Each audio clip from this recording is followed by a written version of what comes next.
this is one of the first cars we're moving down here. This is the Grantham Stardust, and Jeff is going to tell us all about it and its significance. Well, Grantham Stardust started in 1953. Fred Grantham was the owner, and there was a design company as well, and employees that worked there too. And we've had a chance to interview two of the employees and the Grantham family, not Fred Grantham. Fred Grantham had passed away, but his son, actually 3 employees. His son was the third one. So we know quite a bit about these cars. They made about 12. With any of these fiberglass specials, most of them weren't serialized. So 12 was the number they kept from the employees, from the family, and so forth. And of the 12, we know of 4 that exist. I own one. This is owned by David DeLuca. Another one's owned by Clyde Petty, and another one's owned by our friend Steve Cowden. Was one that I owned before. Right. So most, if not all, were built with Ford flatheads. This actually has been, this from David DeLuca's is the one that's been owned the longest by one family. David DeLuca's grandfather bought this from a movie talent director. I have the name back home. Actually look him up, but he was in Catalina Island, and they actually bought it from a movie family, which gives some, the Grantham Stardust was used in TV shows. It was used in movies. Yeah, there was like a sci-fi cowboy show or something. Rocky Jones, I think. Rocky, that sounds right. Yeah, Rocky I can picture the movie poster for it, but I've never seen it. And we've got video, we've got film, we've got photography stills from the publicity departments today. And this is the one that was most likely used in most of those. You can talk about that later. Sure. Grantham came out in 53 and kind of ended in early 54, maybe mid 54, but not before being in magazines, being in movies, being in TV shows, being in car shows. It was the Motorama, 1953, at the Peterson Motorama in Pan Pacific Auditorium. It was in, surprisingly, the Michigan Motorama, 1954. And we got photos of it there. It was written up in all the books, and then they disappeared forever. But we found 4 so far, and this is the closest one. This will be the first one restored, being restored, and it should be done. Rob, when should it be done? Last week. Okay, I know. When will it be done? Next week. Amelia Island. Okay, we're going to surprise Amelia and hopefully debut this at Amelia 2024, which is about 4 or 5 months from now. Plenty of time for Rob. Now, the mechanical restoration on this one's already done. Typically, there are always a modified Ford frames, and there's blueprints available they made back then, which show all the Ford parts down to the bumpers and the hinges and the windshields and so forth that were used. And it's really cool, and we'll share that as part of the story as we go forward. And this one's a little bit odd because it has suicide doors, right? They had push buttons for electronics, solenoids. They were up here, and you can see those in the vintage photos too.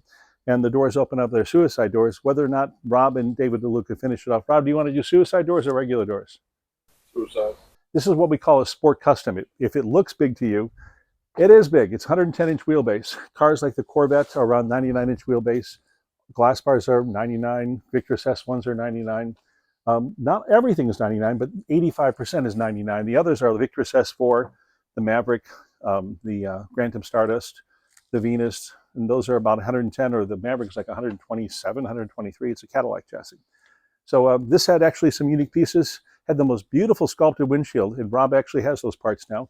It's 2 big pieces that weigh, the originals are in bronze, they probably weigh 40 pounds. Really? Wow. And was it just the side post, or do they have a center post as well? Well, they have, these are actually original to it. There we go. And depending if we like them, we may keep them, but I'm just not sure they're going to match in color. We made these also for the new ones. But these actually fit into, there's a slot for them into the base. Real pretty base. Kind the of most like beautiful windshields, just like a piece of art. Got it. And these come also with grills. They're vertical grills. They're all cast in bronze, and ours are cast in, no, I think ours are cast in bronze. We did do that. Rob, I showed you those a week or 2 ago.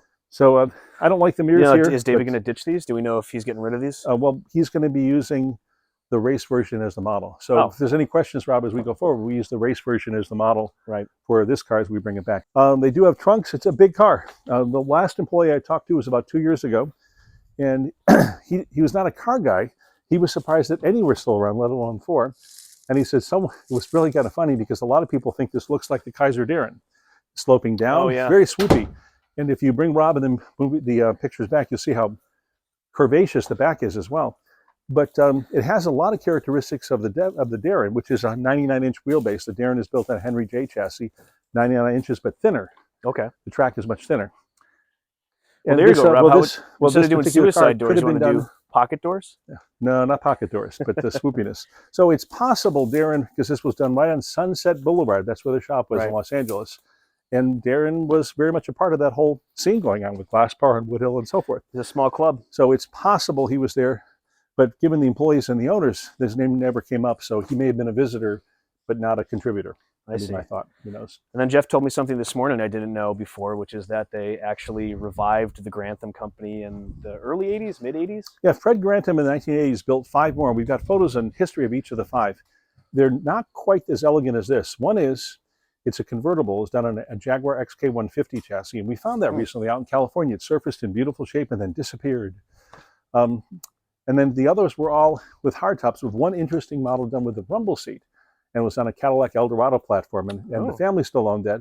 Unfortunately, that car, you can't save all of them. We couldn't save it. And it went to a junkyard in Hawaii. I've got pictures of it in the junkyard. Oh, that's a shame. So it is, but they did have 5 more. Those are not as elegant as this. The only one that I like is the one that's the prettiest is the one on the Jaguar chassis. So, all right. Well, Rob, thanks for being the cameraman. We'll let you actually start working on it.